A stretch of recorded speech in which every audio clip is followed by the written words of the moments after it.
give me one shot here on a blue chip stock, believe me, Kevin, the only problem you're gonna have is that you didn't buy more. Nobody knows if the stock is going to go up, down, sideways, or in circles.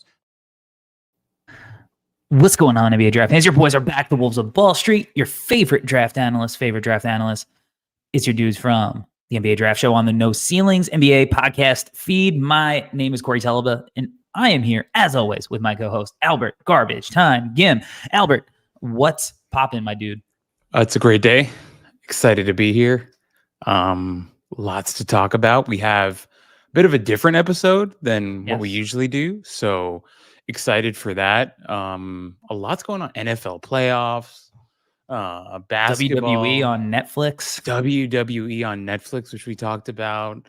Avatar, the Airbender live action trailer dropped today. Not that I'm a big fan, but my wife is. That's a big one. I know a lot of people in my life are excited about that. Exactly. And supposedly they're really happy with how it looks and stuff. So a lot of stuff going on. The Oscar nominations went out this morning. So exciting day, Corey.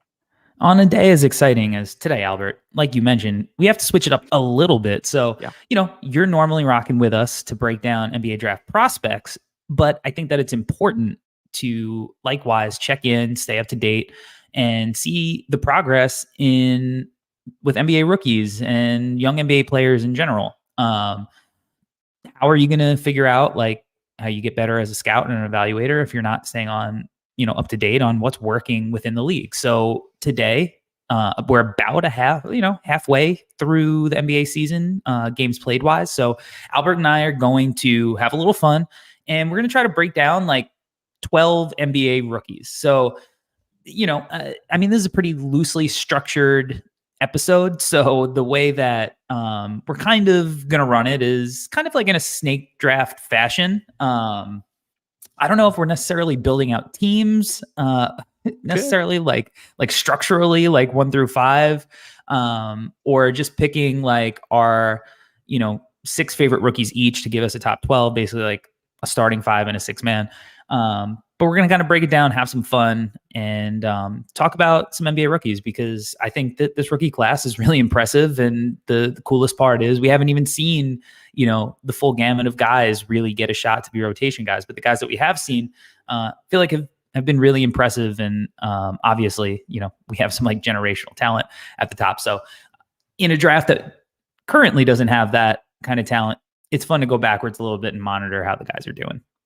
No, 100% agree, Corey. I feel like, number one, it's good when we get the creative juices flowing and we do something a little bit different. And honestly, I feel like we've been doing that now, especially this draft cycle. We've done a lot of different episodes and kind of changed up our format with even how we're breaking down players. But it's fun to talk NBA rookies just because this is the part of the year where you still have your classic overreactions. You have your guys on different teams that haven't really had the opportunity to play. And then, as we get up to later on in the season, we're going to have teams that are kind of out of contention. And then we'll have rookies coming in then and get some playing time. And then we'll have another wave of overreactions to that play as well. And so I feel like right now is a pretty good sweet spot. About halfway through, we can take a look at what some of these rookies have done. And some of these rookies have been really, really impressive. So this will be a fun episode to talk about some guys that we actually really liked last year and how they're doing on the NBA level. Yeah, no doubt. Shout out to everybody watching live right now on YouTube and Twitter/X. Shout out to JX7 in the chat who says, have I missed much? Did we just start or what? We just started or what? You missed nothing. Except some introductions. So if you come for the introductions, you missed a whole lot. If you're here for the basketball banter, you're right on time, Jay. So perfect. Thanks for stopping by. All right, Albert, how do you want to do this? Do you want to go first? And what's your approach to this? Are you how much are you taking into account, kind of the future potential and upside versus, the production that you're seeing now? I tried to focus more on how they're playing now. And like I said before, right? Some of it is a little unfair. You have guys that are in situations that straight up just don't have the opportunity to spread their wings and show off what they have. And then we have guys that are on teams where they're kind of looked at as number one options and are relied heavily to, produce every single night. But I wanted to focus on guys that are playing well right now, while also maybe like 20% also looking to the future. I think that's the right approach. Do you want the first or the second pick? I'll go 2-3. Okay. Yeah. Okay. So putting the pressure on me with the first guy. All right, the first guy that I'm going to take and that I want to talk about is Chet. I'm going to take Chet Holmgren. Now, as Dirty Dancer alludes to in the chat, he says Wemby should be number one since he's actually from this draft cycle. I completely get that argument. I think it's completely fair. This is obviously something that we've seen, plenty of times in recent NBA history. Ben Simmons, famously, versus Donovan Mitchell. And there are some clear advantages to having played or not necessarily played a professional season, but having spent time with the team, understanding how to be a professional. Obviously, that all matters a lot, right? That is incredibly beneficial. But I think that with Chet, how impactful he has been cannot go understated. Now, clearly, this is somebody who went second in the draft. He's supposed to be awesome, but he has turned Oklahoma City from a team who, look, nobody thought Oklahoma City was going to be this good this year, right? And it's not all Chet's impact. Jalen Williams has taken a leap. Shea is playing at a potential MVP level. Right. But Chet is a huge part of that, and potentially why some of these guys are thriving as well. Chet is such a seamless fit in what Oklahoma City wants to do. And just having him out there impacting both sides of the ball as much as he has, right? And I'm not saying Wemby is doing this, but he gets to explore the studio space a little bit more than Chet can, because Chet does have something to play for. Do I think Wembanyama would be equally as impactful if he was with Oklahoma City? Yeah, I think there's a pretty good chance that he would be, right? In that structured environment compared to, the weird situation he's in. But the real world is Wemby is in that situation. Chet is in this situation. And, if Oklahoma City was just kind of okay, I would maybe be okay, maybe you don't take it so much into account. But OKC is one of the best teams in the league. And Chet has, been one of the most impactful players, I think, in the league because of what he offers on both sides of the ball. So for me, I think at this particular moment, I still have Chet as Rookie of the Year. Victor is coming, though. Victor, it seems like, has hit that level that he is ready to explode. It seems like when he hits that level, it just it's very noticeable. It's almost like before the draft cycle when we were kind of Wemby's an amazing talent, but there are some questions. And then he came out in that G League game and we were no, he's unbelievable. He's answered every question that we had. It seems like he's able to answer questions almost immediately, once he adjusts and figures things out, and he's getting there. So it wouldn't shock me if Wemby just does, because his stats are so outrageous and what he's doing is so outrageous. And again, because he has that freedom to do some of the outrageous things. But at the moment, Chet, his efficiency offensively, the defensive impact, it's Chet for me. Totally respectable, Corey.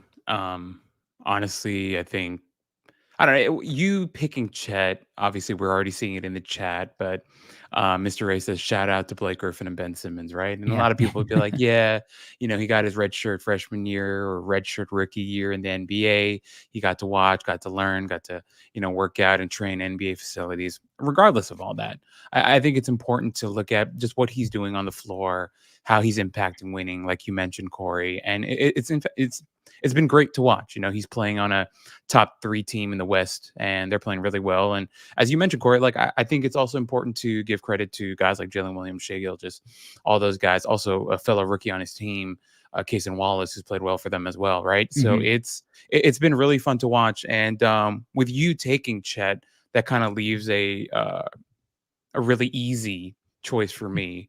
Obviously with the second pick, I'd be crazy not to take Duop Reef. No, I'm just kidding. Um, I think for me, I have 2 and 3, and I'll make those choices together. I'm gonna go Victor at 2, easy Okay. choice, and then my third pick, which obviously people may not love, and I'm interested to hear your take. But for me, I'm gonna go Brandon Miller of the Hmm. Hornets. Okay. And so I get it. Guys like Jaime Jaquez, Derek Lively, these guys have, played really well in their rookie seasons. But um, I know the Hornets are bad. No argument there. Hornets are That's a bad. fact. Absolute objective fact. They're bad. But Brandon Miller is really starting to grow into some stuff. Even like, was it last night, right? When they were playing Minnesota, which they won.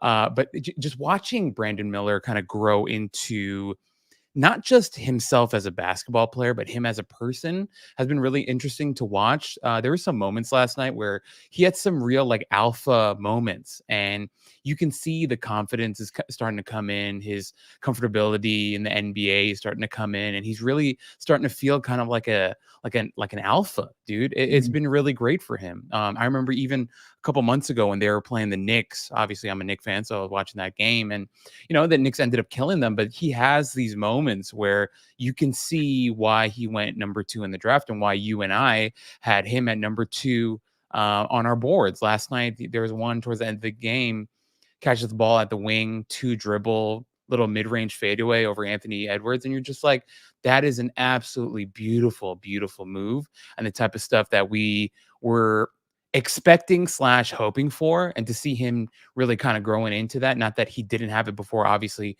when we did his pod, we talked about all the mid-range beautiful stuff he was doing in high school that he didn't really get to show off in college. But Brandon Mills he's just an offensive weapon, a machine. But also, I think eventually what we're going to see with him, as people talk about nowadays, right? Like Carmelo Anthony talks about it all the time, how the influence of Paul George on this next generation of players is so palpable, right? And you can see it with a guy like Brandon Miller, the way that he plays, the way that he carries himself, and the type of player I think he's going to end up becoming on both ends of the floor with his size and his length and athletic ability.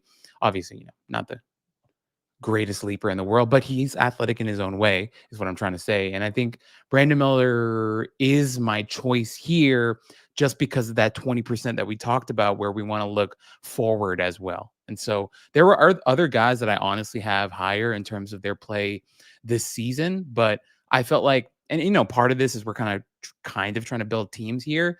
I thought it would Mhm. be kind of crazy to start my team with Victor Wembanyama and Brandon Miller. And then really quickly with Victor, just I mean, Joel Embiid went for 70 last night, but I saw Jay Kyle Mann. He tweeted today. He was like, I mean, deservedly, all the talk is around Embiid, but Victor Wembanyama did some stuff last night that's unreal, and he just continues to do this every single night. And I love that tweet because it's so true with Victor. Like, if you turn on any game, and honestly, watching Spurs games are really, really painful. That team is just as bad, if not worse, than the Charlotte Hornets. I would say they're even worse, actually, in my opinion. Um, but the stuff that Victor's doing right now is unbelievable. And Corey, the way that you put it, right? Victor is coming. He is. I mean, he's genuinely getting better and better and doing more freakish things. Obviously, the 3 ball isn't falling yet in terms of overall efficiency, but you can see like the bones are there for the absolutely terrifying potential that this guy has. I just want to read off this to you. In his last 5 games, just 26 points, 26 points, 27 points, 24, 33 points, 2 blocks, 5 blocks, 1 block, 6 blocks, 2 blocks. Free throws last night, he took 12 of them, right? And that's something Mhm. that I think hope he continues to do. 2 of the games, he went to the line 6 times, but as he continues to grow into his game and he continues to dive into the nitty gritty, especially on the offensive side of the ball. Because defensively, I think just, the instincts and the tools and everything, of course, right? But Yeah. offensively, there's so much more nuance that he can continue to add that it's terrifying. And the speed at which he's growing is also crazy. So those are my 2 picks. I feel great about it. Great picks. And obviously I think, you broke down Victor perfectly. I mean, sky really is the limit, right? Like he is truly the embodiment of the term no ceiling. But yeah, Brandon Miller, I love that pick at number 3. I think one of the things that we loved about him in the pre-draft process, and one of the things that I've loved about him now, is like how seamless he is as a guy who doesn't have to have the ball in his hands either. Like obviously Terry Rozier got traded to the Heat today, but he was able to share the floor with Terry Rozier and LaMelo Ball and a Miles Bridges and still be effective because I love how he moves off of it. I love how he comes off handoffs. I love how he finds himself open and then stays in motion coming off of those handoffs. And then, one of the big question marks with him coming in was his finishing. And, he's, I think, at around 60% in the half court this season as a rookie. So like, even that has been something that he's kind of figuring out. There's been some really nice touch stuff. He had like this high, soft layup off the glass the other night. He had a nice kind of like smooth, like hang time, kind of like jelly layup last night, like through traffic too. So I think Brandon Miller is, really coming into his own as a player and getting comfortable. He's, been on fire the last like 3 or so games after he went through like a little slump. And, I'm interested to see what he does with, the usage that will come with, the trade from today. I think it's going to be good for him. And I think defensively he's been, obviously all the rookies are mostly bad unless you're Chet or Victor. But there's a lot of nice, enticing flashes where it's like when his frame fills out, I think it's a lot to be excited about. So yeah, and adding in that 20% like future potential, I get it. I think I would have, and you mentioned it, like I'm going to go with Jaquez here at 4. And with Jaquez, I think the reason I would give him the edge this year, like if I'm going to give Chet the edge over Victor this year, I'm going to keep the same kind of energy for Jaime. And look, I mean, Jaquez has been like really, really good, and the Heat trust him to do things that like maybe some other franchises wouldn't necessarily trust him to do. But like, again, this is the situation we're in. And like defensively, like he's taking reps on Cole Anthony and Jalen Suggs and then Paulo Banchero. And then, like he's guarding point guards, he's guarding forwards. Like he's doing a lot for the Heat. Offensively, like they're letting him, be who he is, where he gets to show off that skill that like we're seeing in these highlights and letting him cook kind of like in the mid range and getting to show off his footwork. And, I think one of the things that people underrated with Jaquez as an offensive player, whether we're like, he's not gonna be able to do a bunch of the post stuff at the next level because, who would let him do that? I think sometimes like when he drives to the hoop and he gets stuck, because maybe there's, a rim protector there or whatever, and he has to kind of pick that dribble up around the hoop. Otherwise, he might get blocked. That's where he can use those kind of post moves and those post spins and use his body and frame. It's not a traditional post up, but like when he gets stymied, he's able to go into that bag and kind of bust that kind of stuff out. So I mean, look, the shot is what it is, right? Like he's been fine with that, but I'm not surprised or shocked in the least bit that Jaime Jaquez has been one of the best rookies and like kind of looks like he might continue that ascension and continue to be, and grow into like an elite, two-way wing. I mean, when I say elite, I don't know if I'm, we're not talking like Paul George, but like as a guy who is just like always going to impact winning and be one of the best guys at his position, I totally think he can get there. There's no better organization than the Heat for him, to reach that point. And I think that when he gets to the playoffs this year, like he's not going to be afraid of the moment. Like he's a guy who's been in big games, and again, like he's doing this as a rookie, impacting, putting up counting stats, getting on the floor, and impacting winning. I'm super impressed by Jaquez. Yeah. No, Corey, I just really quickly before you get to your next guy, I just wanted to say, like, going like just rewatching the Christmas game where they were playing the Sixers, what he was doing to Marcus Morris and Kelly Oubre was just unbelievable. There was one where he like caught it at the nail, took one like crossover dribble left, made it look like he was gonna go middle, and then just went over left shoulder into the lane. Just beautiful layup, just absolutely baffled Kelly Oubre. It's just like the things that he can do with his feet, with his hesitations, head fakes, all that stuff. The level of craft that he has is just unbelievable as a rookie, and that's the type of stuff that we covered when we did his pod. I wrote an article about him In last. 2022. That's true. That is We true. did the pod in 2022. Yeah. Yeah, and I just love the situation that he's in, and the nuance and the stuff that he's going to learn from Jimmy Butler. It really does make you wonder how great of a player he's going to end up becoming. And something you and I have always said about him is that he's such an underrated athlete. He's a guy that won a dunk contest in high school. He's a guy who has real athleticism, and I think it doesn't show all the time, but it's there, and he knows how to use it. I've never understood the athleticism Right, stuff with right. him, where people were like, he's not really a great athlete. Like, I Right. just never got it. Like, And just he's always had that like up and under hang time. Like, he moves like super well. Like the agility's there. I've never understood it. I've always thought it was kind of crazy. I'm with you, Corey. And really quickly, before last thing with him, I mean, some people give him crap for being older. And considering that, I don't know. I was, you and I, we've always been fine with the slightly older guys, and kind of reminds me of like Dalton Connect with this class, right? Some people might be like, "Oh, this guy's old," but he's going to translate. The game's so simple for a guy like Connect with his shooting and his athleticism, size, all that stuff. So that's going to be a name to monitor for the next class. How he might be a Hawkes type of guy next year. Yeah, and look, with the age, like look what they're getting from Hawkes now, right? They have him locked up on his rookie scale deal for another like 3 years after this one, before he's going to be on his next contract, and then you're going to get him in his prime years on what is like your rookie extension, like on the rookie max. Like you're not going to have to pay this dude on for years that aren't his best years. You're gonna get his best years at great value. So it's an absolute home run for the Heat. So all right, so I'm back up. I'm gonna go with Derek Lively here. Yep. Good choice. Yeah.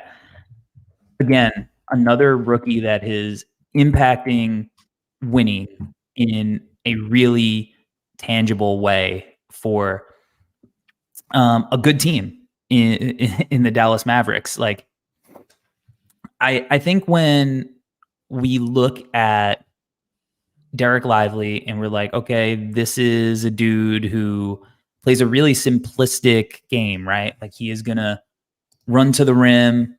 He's going to clean up the garbage. Like he's going to be a lob threat. But like that stuff there's nuance to it if you could be really, really good at it, right? Like otherwise, a guy like Jackson Hayes works out. Like Yep. and obviously like there's more to Derek Lively's game that distinguishes him from a guy like Jackson Hayes. But offensively, besides the lob stuff, like he is a good passer, and this is something that stood out at Duke, right? And it's not just like, oh, he's making a short roll pass. He can, catch the ball off the roll or at the elbow or the perimeter, take a couple of dribbles, and then find a cutter. He's really reading the floor well. His feel is really impressive on the offensive end. And then defensively, like, I mean, physically, I think he looks pretty good, man. Like he's still skinny, but like not in the way where you're like, oh, he looks like a rookie who's going to just get manhandled every night. Like he holds up physically. He's a tough dude. And, no one's shocked that he's a good player. He was always heralded as such, but he is exactly what that Mavericks team needed. And, it's the prime example with Hawkes. with Derek Lively of why fit is so important in the draft. And, best player available is awesome. And sometimes those things are the same thing. The best fit, best player available work out. But like, I don't know if there's another prospect that, would be as impactful for the Dallas Mavericks right now. Obviously outside of like a Victor from last draft, other than Lively, because again, he gives that team exactly what they need.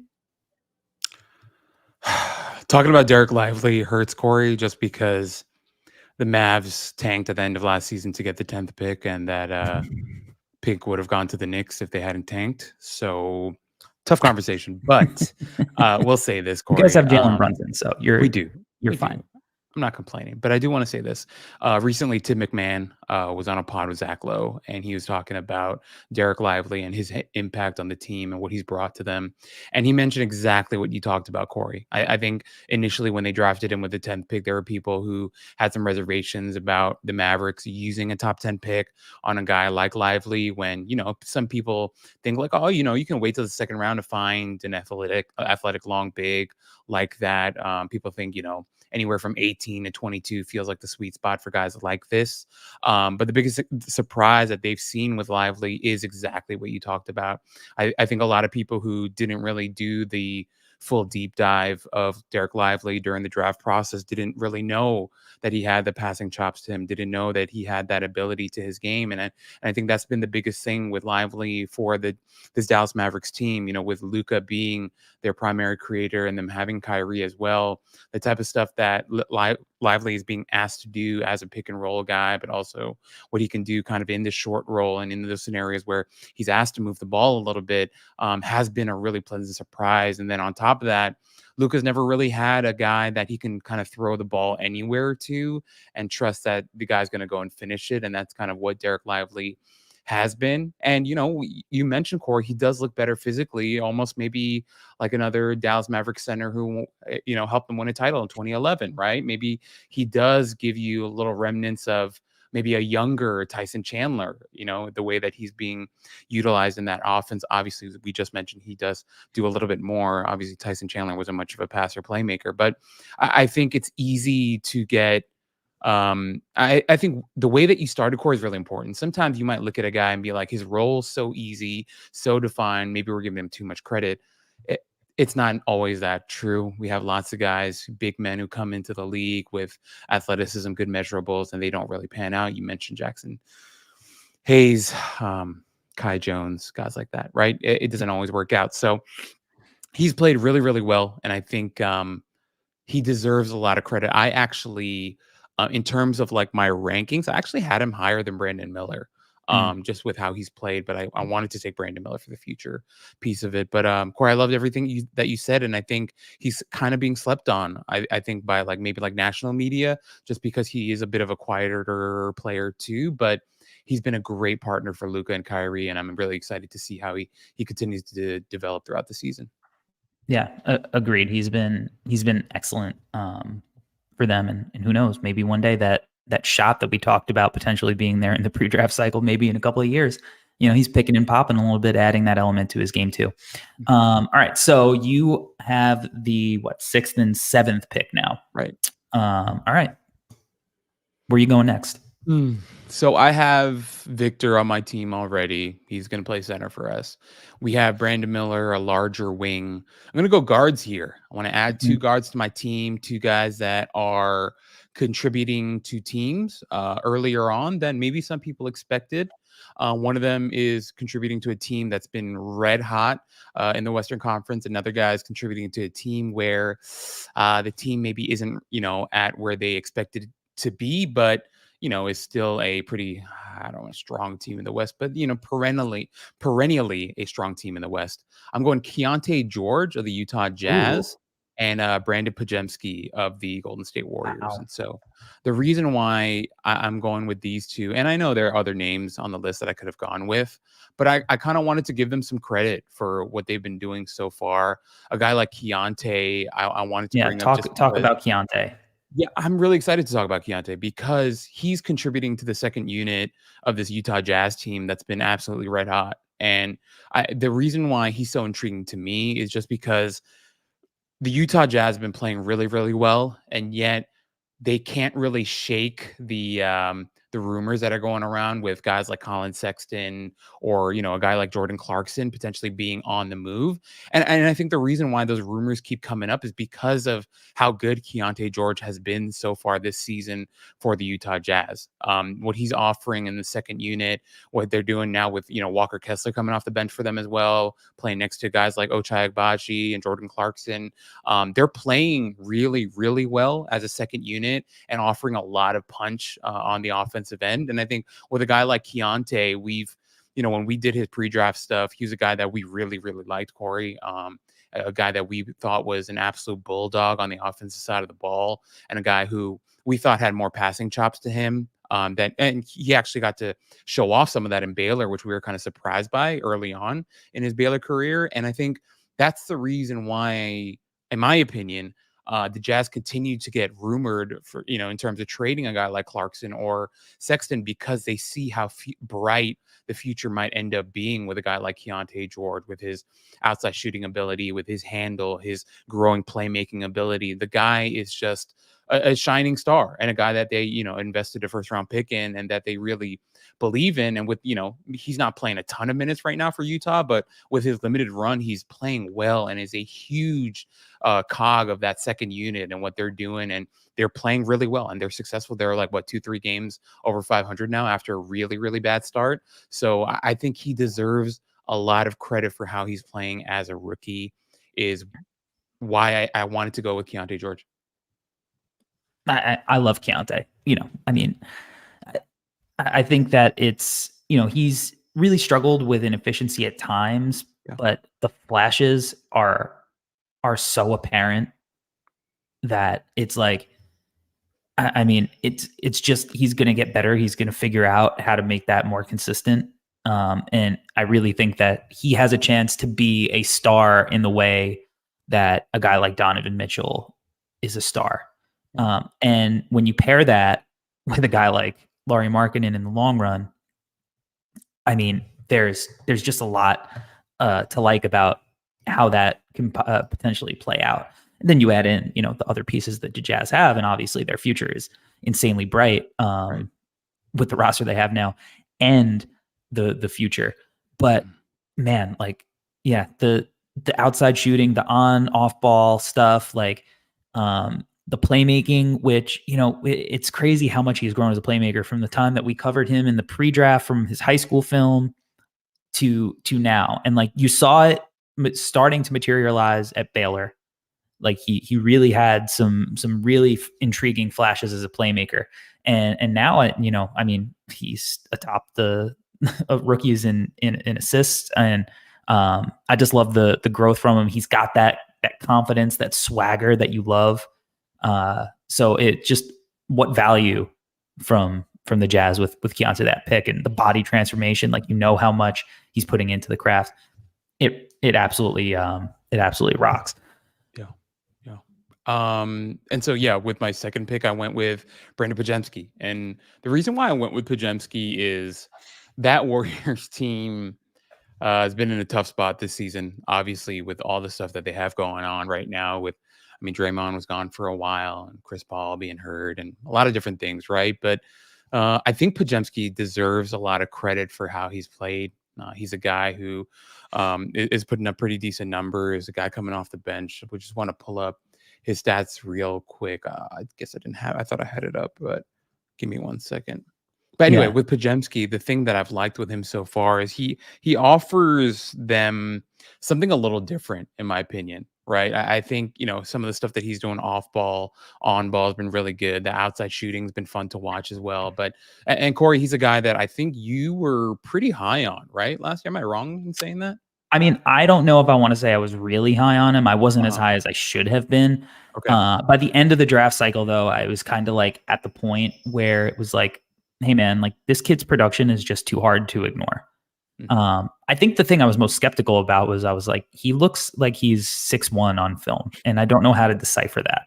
And then he measured 6'5" at the combine, I believe, legit. And I think Pods is such a great example of the importance of being a complete basketball player in the modern NBA. And like, as Jay in the chat says, like, bro, I don't understand how many boards Pods picks up. Like, what did he average last year? 8 rebounds a game? Something crazy like that. Like, as a 6'5" guard, like he just has a nose and an instinct for the basketball in a way that like is immeasurable almost. Like obviously it shows up in the stats, but like he just is a savant as far as understanding like his skill and just his toughness. Like, no, he's insane. And like I remember looking at his shot chart when we were putting together the draft guide. It was like all green. Like he was efficient or like every spot on the floor. And in a lot of ways, I think Pods is like not a 1-for-1 by any means, but it's almost like, hey, like we slept on Pods, you slept on Pods, whoever slept on Pods, like don't do it again with Reed Shepherd because look like the prototypical like high impact NBA player. Like production is production, and when you're producing like he produced, which is translating now to the NBA level so early because he is so high feel and so skilled that he fits in with this Warriors roster in just the absolute perfect way. Now, I think Pods would be awesome anywhere, again, because he has that skill and that feel.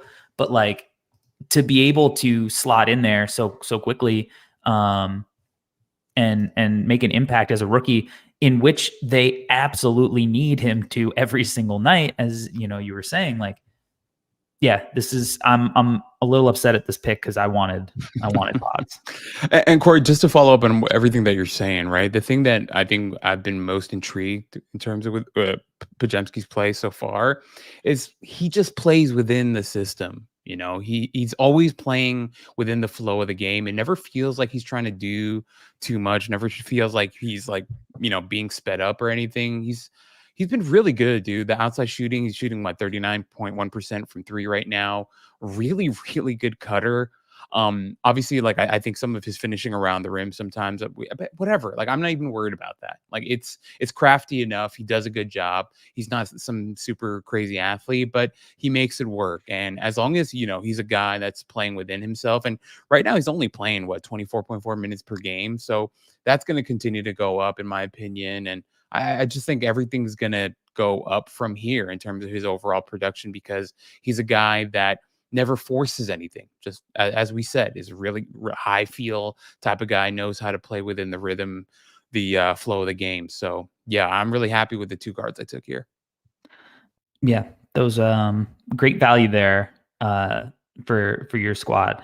So with my next pick, which is pick 8, I'm gonna go with Cason Wallace, who I think has been, really, really solid for the Thunder this year. Now, he doesn't have like the crazy volume stats that, you're looking for necessarily. But kind of just out as he was in Kentucky, like he's just making an impact, like doing the little things.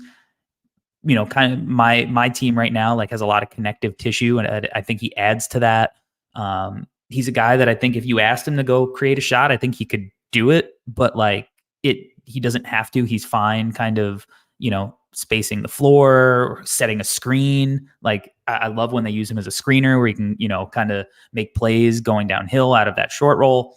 I love his defensive versatility, and then just super high efficiency from Cason as well. Like he's a guy who's not going to make a ton of mistakes. He's averaging only a half turnover a game. So you can trust him even as a rookie to make good decisions.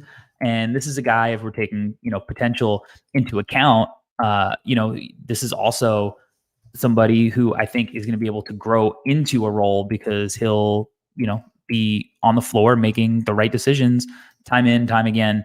And you don't have to worry about him getting mismatched defensively because he's got the size, strength, and length to, kind of hold up on that end of the floor as well. So, Cason, I think is just like, again, another case of like, hey, in an era where you need to be able to dribble, pass, shoot, defend, like, don't overthink this kind of guy. Like, the smart teams are looking for these type of players, and he's shooting 51, 41, 83 right now, splits as a rookie. Again, mostly like easy shots off the ball, stuff like that. But I don't know. Dude rocks. And I need guard play right now for my team. So I'm going to take Kaysen.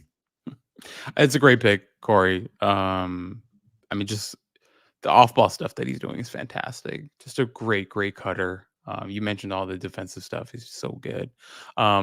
Just, his fit with that OKC team is so excellent too, just because, and he had kind of a weird year at Kentucky, right? And so to see him on this team with Shea, and the other guys that they have on this team, unbelievable, great team. It's been a lot of fun to watch. And I think what he's going to continue to do as a defender, and as he's, showing all the stuff with the spot up shooting and all that, he's a really scary role player to think about for the next couple of years for OKC. So great pick for you, man. So far you have Kaysen, Lively, Jaime, Chet. That's a pretty damn good team. Okay. Yeah. But here's what I need. Mm-hmm. I need volume shooting now. Oh, damn it. Yeah. Damn you. I need volume shooting. Because look, Kaysen, he can definitely knock down shots. Chet is going to knock down shots. Derek Lively is going to be a non-shooter. And Jaime is going to be like a mediocre shooter at best. And the way that, my team is kind of played out, it feels like Jaime is kind of going to be my offensive engine in a way. We're going to get like UCLA offensive Jaime here. So I'm going to, because I trust my team to be such high feel, unselfish, willing to move the ball, and have they have the requisite size and, skills to defend. I'm going to go with Jordan Hawkins, who has been like explosive at times for the Pelicans. And like Jordan Hawkins is like kind of like my favorite play style of shooting guard. Like, I just love off-ball movers. It was, the kind of player that I turned into, like as I got older. Like, I just loved running around. I loved JJ Redick. I loved watching Ray Allen. Like, I just love those guys. So in a lot of ways, Jordan Hawkins kind of has a throwback feel to his game, and the way that he's been able to fit into a team that like has a lot of dudes who kind of need the rock to cook. Like, when you can fit in a guy like that and they can make an impact as a rookie, just constantly carving up the defense with their movement, and then you add on top of it, he is just an absolute like flamethrower as a shooter, like not just a good shooter, like he is a great shooter. And I don't think we wavered from him being the best shooter in the draft like last year. Like, there was, for us, it was like, yeah, like Grady Dick is cool, but like Jordan Hawkins is the man. Like, there's a difference in how those two dudes get to their spots and get shots up. He's been awesome. He's been absolutely awesome. And I'm super interested in where his game goes from here. Like, how much on-ball equity maybe can he grow and develop as he gets older and learns the NBA game and gets stronger and grows into his body. Because the fact that he's this effective as a shooter already, like, imagine when he adds a little bit off the bounce stuff to it. Like, I don't know. This is a guy who maybe has more,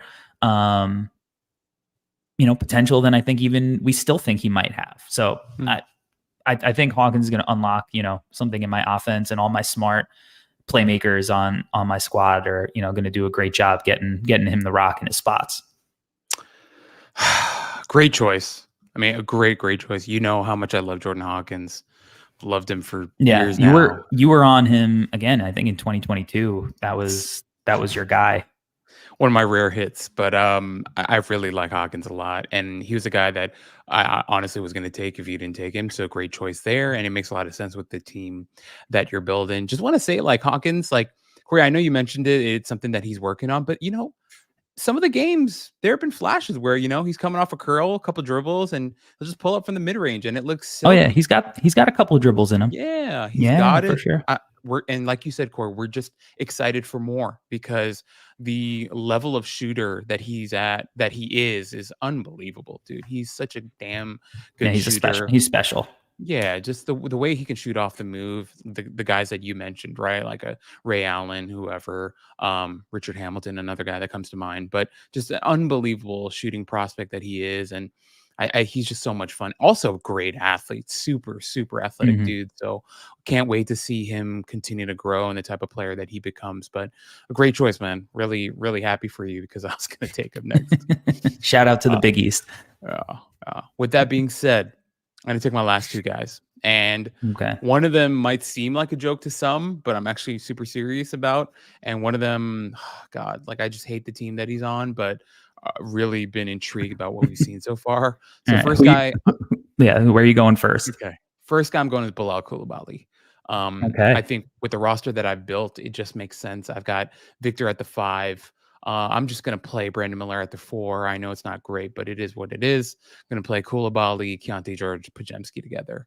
And it's going to be fun because when you've got Jaquez doing all the stuff that he's doing, I'm just going to throw Coulibaly on him and say, hey, Coulibaly, go do your thing, man. Go try to make his life difficult because Coulibaly has been every bit the defensive prospect that we thought he was going to be. I think he's shown a lot of stuff with not just on-ball defense, but off-ball defense as well, which is hard to imagine on such a bad Washington Wizards team. But he's trying his best. He's actually trying his best. A guy who, is still developing on the offensive side of the ball, but has shown some flashes on that side as well. Good in transition.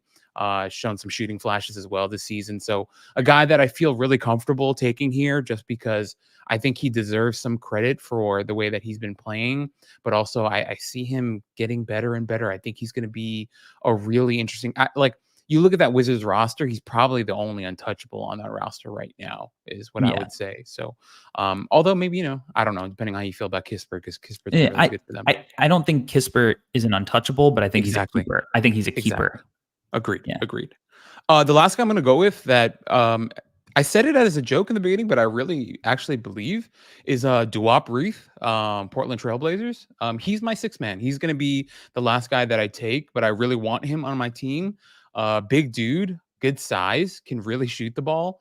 Has been a really pleasant surprise for this Portland Trailblazers team. A guy that, I think he's only averaging like half a block right now. But a guy that I like, man, I didn't read like the whole story behind how he made the NBA, but I know that it's been like a really arduous thing, crazy journey for him to make the NBA. So I wanted to give him some love, and he's, shooting the shit out of the ball as a big dude for the Portland Trailblazers. And this Trailblazers team has been kind of hard to watch this season, but he's been a bit of a bright spot. He's had some really productive games for them, and a guy that if we're doing like a rookie, ladder, whatever, so far in the season, honestly, Corey, I don't think you and I talked about him at all last cycle. So anyway, wanted to give him some flowers, wanted to give him some credit for the way that he's been playing, but a really interesting dude, and I think deserves to be picked and mentioned during this type of exercise. I mean, who would have thought that, the current Blazers front office would be able to find this kind of talent on the margins, right? Not shocking at all. No, I think it's a really interesting pick. I mean, there are, for this exercise, which is loosely structured, and I think we came up with 5 minutes before we started recording, and doesn't necessarily have a rhyme or reason. I think having a guy like him to round out your team is kind of like your 6th man off the bench. Guy's been good. Like you said, you want to give him your flowers. Yep. I mean, just really quickly before we move on, Corey, I mean, he's 6'11" dude shooting 37% from 3, 78% from the line. Obviously not like, let's see, how many minutes? Okay, he's only playing 18 minutes a game. But in the time that he's played, I've liked what I've seen so far. I think he deserves some credit. He's had some good games. I don't think he'll ever be a rim protector type of dude, but I'm happy. I like seeing him take threes. It's been fun so far. Okay. So your team in totality is Victor Wembanyama, correct, Brandon Miller, Keontae George, Brandon Pajemski, Bilal Koulibaly, Yes. and Dwight Reith as your sixth man. Yes. Sounds weird to say, but I like my team. Man, I have some decision here Mm-hmm. because I'm thinking of like four guys. Yeah. And in looking at my team, I got Jaquez as kind of my engine right now. Mm-hmm. I have Kaysen and I have Jordan Hawkins. I don't know if neither one is necessarily like an A+ playmaker. This is tough because I'm going up back and forth because I'm either going to be able to take a playmaker here or kind of like a scoring engine. Mm-hmm. And I think I'm going to trust the connectivity and the growth from my team from a playmaking perspective. Okay. And I think I'm going to go Cam Whitmore here. Okay.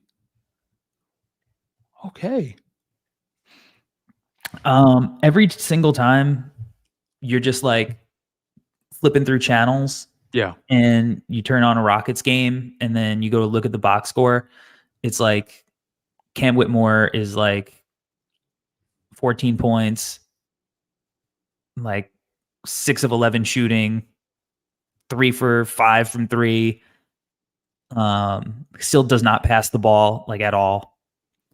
But like, man, that dude has been effective when he's on the floor. And he's so physical. He's so powerful. Again, I feel like I'm getting him at a spot of the draft here where I'm getting great value just as the Rockets got out of him, right? So like, look, if Cam's knees really are shot like the rumors were at draft time and the Rockets got him at 20, like that's worth the gamble because what if they're not, right? And right now, those knees seem to be working really well given, again, what we saw, his whole career. That dude is a monster athlete. So this is a guy that I think can grow into that number one role for this team right now, but right now can just come off the bench and absolutely cook, get out in transition, run, get easy buckets, cutting off of, Chet and Derek Lively. And, but yeah, I mean, look, we knew Cam was talented, and it was crazy that he dropped to where he did. I think, we were all like, yeah, it might be reasonable if he falls to like the 10, 11, 12 range, you can make an argument, but like at a certain point, it started becoming a little crazy. And the dude's a bad man. He's a bad man, man. Great choice, Corey. Honestly, I wasn't thinking about him. I thought you were thinking about some other dudes. Well, I was deciding between Cam, Amen, Scoot. Yep. I was, it was a tough decision between all of those dudes, but it literally every time I go to like check a box score for the Rockets, Cam is like throwing up crazy numbers. Like the dude's shot has translated seamlessly, and then there's a big question mark with him. But yeah, he's just a bad dude. Yeah. And Corey, like, everything that you said about Cam's been 100% accurate, right? Beyond all the question marks that he had heading into the season, we knew that he was an unbelievable talent, a guy that some people thought was going to go top 3, top 5, so really good for him. And maybe not top 3, bit of a stretch, top 5, maybe top 10, right? And so the fact that Houston got him where they did was great value for them. And I think there were some other really interesting names that we, didn't really get to talk about, but it's crazy that like we got this far in the pod and you just saying Scoot just then was the first time we mentioned his name after 53 minutes of recording this podcast. It's kind of crazy and also kind of speaks to the type of season that Scoot's having, but also that 20% in us, we still do believe that Scoot will be a pretty good player. But it's been interesting, right? Guys like him, you mentioned Amen, Asar for Detroit, a guy that I really wanted to mention and I wanted to take on my team, but I honestly felt like Duop deserved it, was also a guy like TJD for the Warriors, Jackson Davis, a guy who's playing only about 14 minutes a game right now, but has been really productive when he does get a chance to be on the floor. Yeah. And a guy he's been good lately. Lately. Again, they need these rotation players like that Warriors team. Right. and because for the Warriors, it's getting late early, so like I mean, they really need these guys to play and produce, and they're doing a good job. So I think TJD is definitely worth considering. He's somebody that was on my list of considerations for sure. And really quickly, Corey, Dirty Dancer just mentioned it, but another guy that I had on my list was Anthony Black. Also a guy who has shown some stuff, right? Obviously, even started a couple of games for the Magic when they had injuries, and a guy who is such a pest defensively. But we've always known what he can do as a guy who can move the ball, pass the ball, creative guy, and so really interested to see how that goes. And the Magic are another team where it feels like they've got a trade to make. Right. And it feels like they might do something just because of the jump that Paolo's taken and Franz and, what that team can potentially be when it comes, like they might be competing for a playoff spot, and they do have a gluttony of guards and players overall on that roster. So it'll be interesting to see what they do. But I think Anthony Black deserves to be mentioned as well. Now, I'll tell you who I got real close to taking because I like what I see. And he's really just starting to get the burn. And it's Jarris Walker. Yeah. Recently, it's been spicy. He's finally kind of, entered the rotation. We'll see how much he sticks around in that rotation when Pascal kind of gets fully integrated into the lineup. I mean, obviously, like with Obi there still, like it's still a crowded front court there with Miles Turner and Jalen Smith, and there's a lot of dudes there. But some of the things he's doing off the bounce as a scorer and as a shooter, and he's been tearing the G League up the whole year. But yeah, Jarris looks like he could be a star. Like, again, he's been doing it for a couple of games, but like the stuff, if he has the off the bounce stuff that I think that we believe that he had, and also somebody like Marcus Sasser believed who he had, who told me when we broke down film with him that they called Jarris a guard at Houston. At his size, with his strength, his playmaking instincts, and his defensive potential, I don't think the sample is there for me to have taken him in this exercise. But, when we're taking the future potential into account, like he's still a guy that is way, way, way, way up on my list from that draft. I mean, just Corey, even the clips that you're playing right now. I mean, Jarris has been awesome recently. And I think a lot of times, like people that didn't really watch Jarris in high school or in college much last season, they look at him and he looks like a big bruising type of guy. They don't realize how great of a shooter he is, and just the insane ball skills that he has for a guy who looks like that, right? He just looks like a classic 90s. It looks like Dale Davis, Antonio Davis, one of those guys, right? Like just huge shoulders. Looks like he's going to be really physical all the time.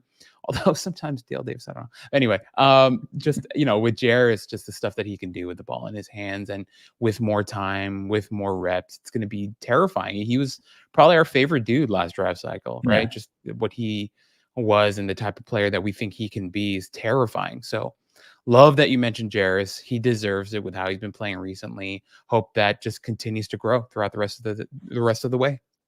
Yeah, I also had Marcus Sasser like on my list of guys I was considering as well. And then somebody who's been kind of fun recently, Nick Smith Jr. He's had some moments. He's had some moments that I thought are worth calling out. And then Tumani Kamara was another guy that I thought has been pretty good. So it's a strong rookie class, and there's still so many of the rookies that have not gotten their opportunity, given situation or whatnot, and, are developing in the G League. Jet Howard has been, tearing the G League up.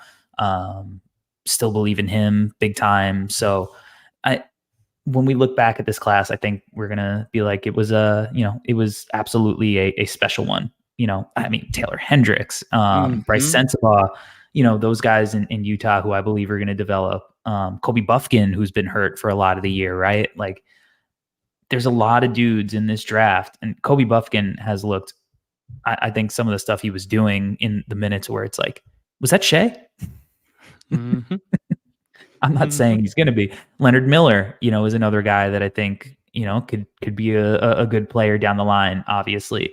There's just a lot of dudes. Gigi Jackson. Andre Jackson also been playing well for Milwaukee. Yeah.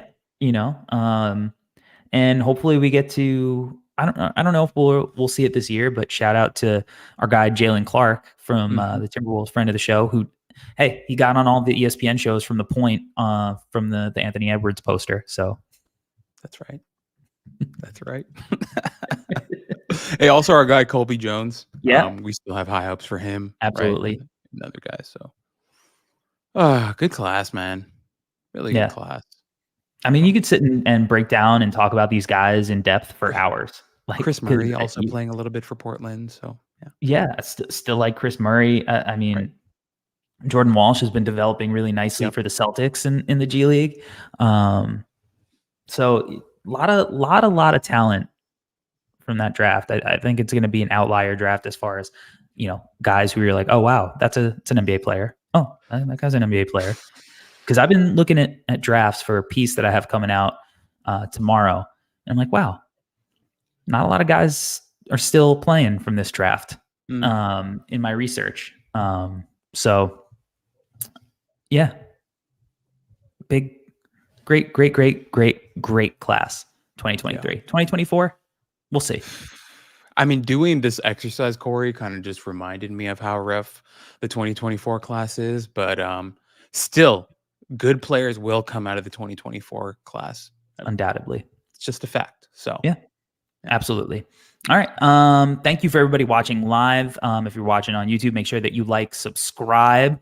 The button is right down there. So make sure you smash it. And then if you're listening to this on the podcast, make sure you rate, review, and give us 5 stars, because that'd really help. Mr. Ray says, great show, boys. Holla at your boys. Appreciate it. Again, thank you everybody for rocking. Albert, tell the people where they can find you on the World Wide Web. You can find me at Alberto Gim on Twitter. You can find me at GTGNBA on Instagram. As always, wearing a bit New York. If you like this hoodie or some of the other hoodies I've worn on our podcast, you can go to www.abitnyc.com, or you could check out Kevin Park's page at abit.nyc on Instagram, as he'll be styling me throughout the 2024 draft class. And you can find me at Corey Telema on Twitter, NBA Draft Dude on other socials. And we'll be back next week with a more traditional episode breaking down some NBA draft prospects. So until that time, appreciate everybody for rocking with us, and we are out. Peace. Peace.